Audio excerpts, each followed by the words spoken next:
आज के सेशन में हम लेटेस्ट और अपडेटेड करंट अफेयर अगस्त के मंथ के कवर करेंगे पार्ट 7। तो चलिए स्टार्ट करते हैं अपने फर्स्ट क्वेश्चन से। हमें फर्स्ट क्वेश्चन दिया हुआ है, when is world senior citizen day 2020 celebrated? World senior citizen day 2020 कब सेलिब्रेट किया जाता है? हमारे ऑप्शन है 21 अगस्त, 22 अगस्त, 20 अगस्त या 18 अगस्त। तो चलिए बताइए कि वर्ल्ड सीनियर सिटीजन डे कब सेलिब्रेट किया जाता है।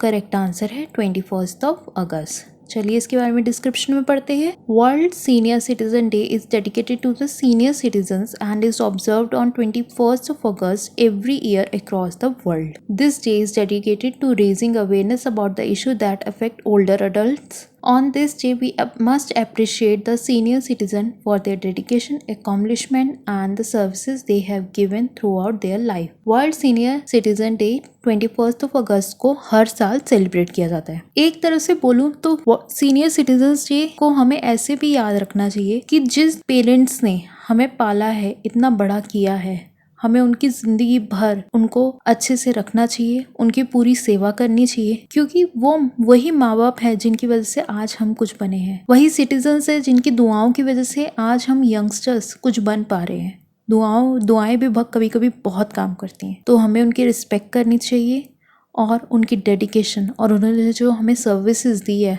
थ्रू आउट देयर लाइफ, उसकी रिस्पेक्ट रखनी चाहिए। ये कब सेलिब्रेट किया जाता है? 21 अगस्त। हमारा नेक्स्ट क्वेश्चन है, who have sign MOU with ministry of shipping for development in port and maritime sector? किसने साइन किया MOU मिनिस्ट्री ऑफ शिपिंग के साथ? किसकी डेवलपमेंट के लिए? पोर्ट एंड मैरीटाइम सेक्टर के लिए। हमें ऑप्शन भी दिया हुआ है, ministry of skill development and entrepreneurship, ministry of home affair, ministry of textile या मिनिस्ट्री ऑफ कॉर्पोरेट अफेयर्स। बताइए किसने MOU साइन किया है मिनिस्ट्री ऑफ शिपिंग के साथ? किसके लिए? Development in port and maritime sector के लिए। ये साइन किया है ministry of skill development and entrepreneurship ने। चलिए इसका डिस्क्रिप्शन पढ़ते हैं। The object behind signing the MOU was to reap the benefit for vast employment opportunities in the maritime sector and to certify their skill set.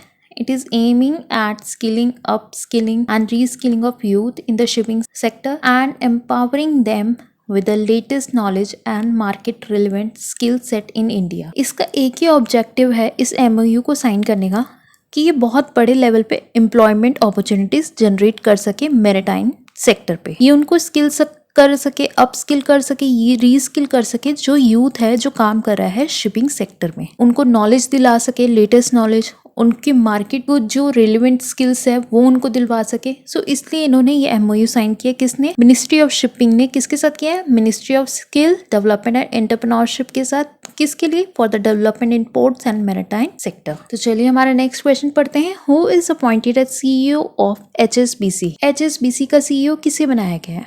HSBC की full form क्या होती है? Hong Kong and Shanghai banking corporation. तो बताइए इसका जो CEO है वो किसे बनाया गया है? हमारे ऑप्शंस में दिया हुआ है Shantanu Narayan, Noel Quinn, Rupert Stadler, Randall L Stephenson. बताइए किसे बनाया गया है HSBC का CEO? हमारा करेक्ट आंसर है नोएल क्विन। इनके बारे में चलिए डिस्क्रिप्शन में पढ़ते हैं। Noel Quinn is a British banking businessman who is the CEO of HSBC Group. On March 17, 2020, he was appointed as HSBC Permanent Chief Executive, drawing a line under his 7th-month search to find a new leader for Europe's largest bank. ये बने हैं इस bank के CEO Noel Quinn. कौन सा bank है? Hong Kong and Shanghai banking corporation. चलिए एक बार इनके ऑप्शंस के बारे में पढ़ लेते हैं। जो शांतनु नारायण है वो एडोबी के CEO हैं, रूपर्ट स्टेडलर जो वो ऑडी के हैं, और रैंडल L स्टेफेंसन ये AT&T के CEO हैं। ठीक है, इसमें हमारा करेक्ट आंसर क्या है? Noel Quinn. हमारा नेक्स्ट क्वेश्चन है, when is administrative professional day 2020 celebrated? Administrative professional day 2020 कब सेलिब्रेट किया जाता है? हमें ऑप्शंस में दिया हुआ है अप्रैल 22, अप्रैल 23, अगस्त 23 या अगस्त 22। बताइए एडमिनिस्ट्रेटिव प्रोफेशनल डे कब सेलिब्रेट किया जाता है? ये सेलिब्रेट किया जाता है अप्रैल 22 को। चलिए इसका डिस्क्रिप्शन पढ़ते हैं। द सेक्रेटरी और admin day observance varies to countries in the United States, Canada, Hong Kong and Malaysia is celebrated annually on Wednesday, April 22, 2020 at the last full week of April. But in India it is celebrated on April 21st। सो कौन कौन सी country में ये अप्रैल 22 को celebrate किया जाता है? United states, Canada, Hong Kong और Malaysia में ये 22 अप्रैल को सेलिब्रेट किया जाता है, बट इंडिया में 21 अप्रैल को ही सेलिब्रेट करते हैं हम लोग। कौन सा डे? Administrative professional day. हमारा नेक्स्ट क्वेश्चन है, who participate in G20 extraordinary agriculture ministers meeting to mark the issue of कोविड-19 इम्पैक्ट ऑन फूड सिक्योरिटी?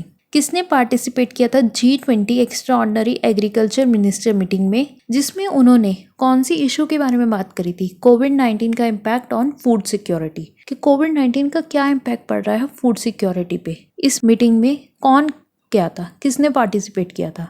हमें ऑप्शंस में दिया हुआ है राधा मोहन सिंह, नरेंद्र सिंह तोमर, शरद पवार या राजनाथ सिंह। बताइए, करेक्ट आंसर बताइए। बहुत कॉमन है, न्यूज में भी है। इसमें पार्टिसिपेट किया था नरेंद्र सिंह तोमर ने।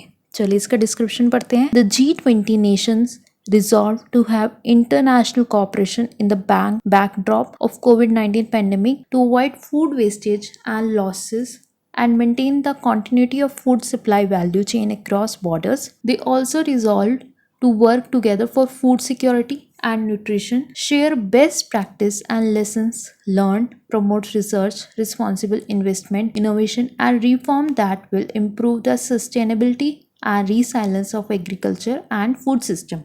ये जो G20 जो ये मीटिंग हुई थी, इसमें इन्होंने रिजॉल्व करी है इंटरनेशनल कॉपरेशन, जो बैकड्रॉप आया है कोविड-19 की वजह से, फूड वेस्टेज को लेकर, लॉसेस जो हो रहे हैं फूड में, और जो ये मेंटेन कर रहे हैं, कंटिन्यूटी मेंटेन कर रहे हैं फूड सप्लाई के क्रॉस बॉर्डर्स, उस पे इन लोगों ने बात करी थी। They also resolve the work together for food security. इन्होंने एक और भी मोटिव इस पे बात करी थी, फूड सिक्योरिटी, और इन्होंने प्रमोट करी थी अपनी research, investment, innovation and reform, जो कि इम्प्रूव करती है सस्टेनेबिलिटी किसमें? एग्रीकल्चर और फूड सिस्टम में। ठीक है, इसमें इन्होंने मेनली ये ध्यान दिया है कि कोविड-19 की वजह से जो इम्पैक्ट आया फूड सिक्योरिटी पे, उसके बारे में इस G20 एक्स्ट्राऑर्डिनरी एग्रीकल्चर में बात की गई है। किसने, कौन पार्टिसिपेट करा था इस मीटिंग में? वो थे नरेंद्र सिंह तोमर। हमारा नेक्स्ट क्वेश्चन है, which city have launch chief minister कोविड-19 योद्धा कल्याण योजना to give benefit to anganwadi workers and assistants? कौन सी सिटी में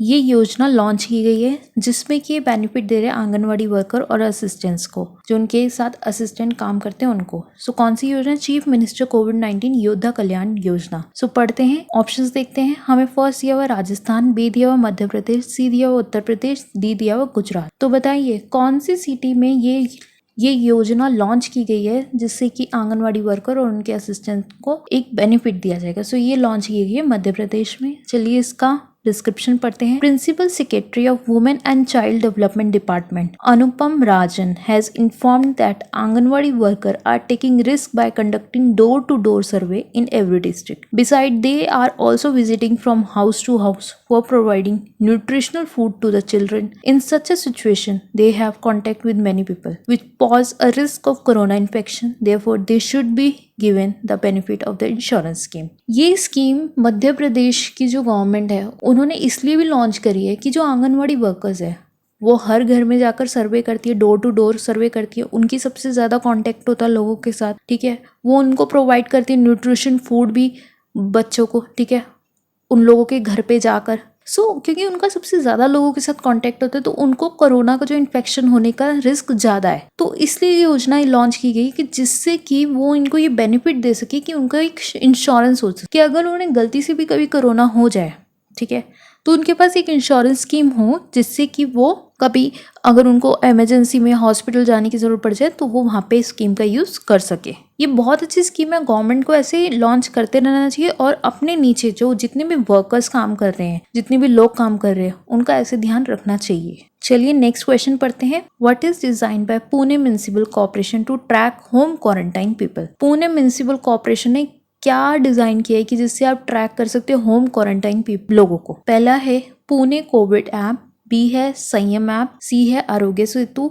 डी है कोविड-19। कौन सी ऐप है जो पुणे म्युनिसिपल कॉर्पोरेशन ने डिजाइन करी है कि जिसे ट्रैक कर सके होम क्वारंटाइन वाले लोगों को, कि कितने लोगों ने अपने आप को होम क्वारंटाइन किया हुआ ये? वो ऐप है संयम ऐप। चलिए इसके बारे में डिस्क्रिप्शन में पढ़ते हैं। To track home quarantine people on a real time basis, Pune municipal corporation has develop a mobile application named Sayam. The mobile application had GPS tracking so that whenever quarantine citizens leave their home, city administration get alerted and the local ward or the local police station get informed who then visit the family. So इसमें क्या होगा कि ये track करेगी quarantine लोगों को जिन्होंने अपने आप को क्वारंटाइन किया हुआ है रियल बेस्ड टाइम पे, ठीक है। इसे डेवलप किया पुणे म्युनिसिपल कॉर्पोरेशन ने इस मोबाइल ऐप को और इसको नाम क्या दिया है संयम। ये मोबाइल एप्लीकेशन एक जीपीएस ट्रैकिंग की तरह काम करेगी जो क्वारंटाइन वाले लोगों को देखती रहेगी। जब भी वो अपना घर छोड़ के जाएंगे, जब भी वो कहीं बाहर जाएंगे तो वो एडमिनिस्ट्रेशन को अलर्ट कर देगी, लोकल वार्ड को अलर्ट कर लेगी, लोकल पुलिस को, पुलिस स्टेशन वालों को इन्फॉर्म कर देगी जब भी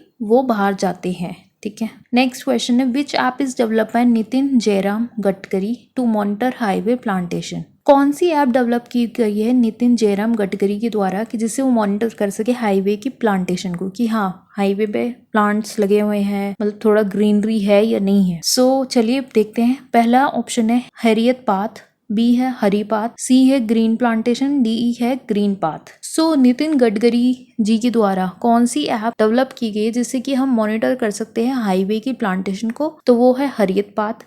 चलिए इस ऐप के बारे में डिस्क्रिप्शन में पढ़ते हैं। The road transport minister also launch a mobile app Harit path to monitor the plantation along the national highway. The minister launch Harit path, a mobile app to monitor the plantation through geotagging and web-based GIS-enabled monitoring tool. So ये काफ़ी अच्छी app है जो उन्होंने launch करी है कि जिससे कि वो देख सकते हैं, मॉनिटर कर सकते हैं प्लांटेशंस को अलोंग द नेशनल हाईवे। ये मोबाइल ऐप मॉनिटर करेगी प्लांटेशन को किस तरीके से, जियो टैगिंग की तरफ से और web based GIS monitoring tool की वजह से। सो चलिए नेक्स्ट क्वेश्चन पे चलते हैं। When is United Nations international day commemorating the victims of act of violence based on religion और बिलीफ। कब international day commemorating the victim of act of violence based on religion और belief celebrate किया जाता है, कब बनाते हैं इसको? सो ये बनाया जाता है, देखिए ऑप्शंस भी देखते हैं, अगस्त 23, अगस्त 22, अगस्त 21 या अगस्त 20। तो ये सेलिब्रेट किया जाता है अगस्त 22 को।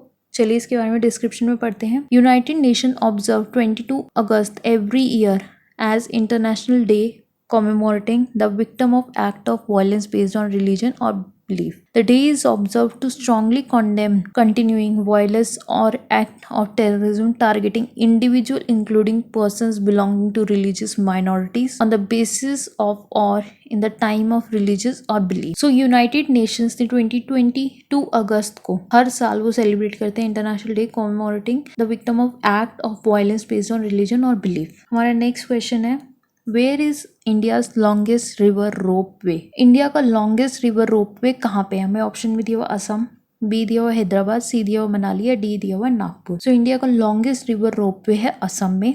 चलिए इसका डिस्क्रिप्शन पढ़ते हैं।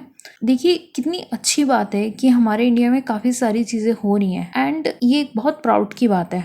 चलिए अब डिस्क्रिप्शन में पढ़ते हैं। The countries longest river rope way connecting the north and south bank of the Brahmaputra river was inaugurated in Guwahati after a series of stop and start since 2006. The 2-kilometer long ropeway is being considered as an engineering marvel as this is for the first time that the ropeway towers were made deep inside the bed of a major river in the country. So ये जो river ropeway है ये connect करती है north और south bank of Brahmaputra river को जो कि है गुवाहाटी में, ठीक है।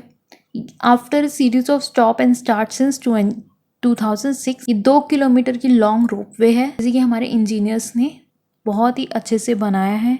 The first time that the ropeway tower were made deep inside the bed of a major river in the country. So कहाँ पे है India longest river ropeway? That is in Assam.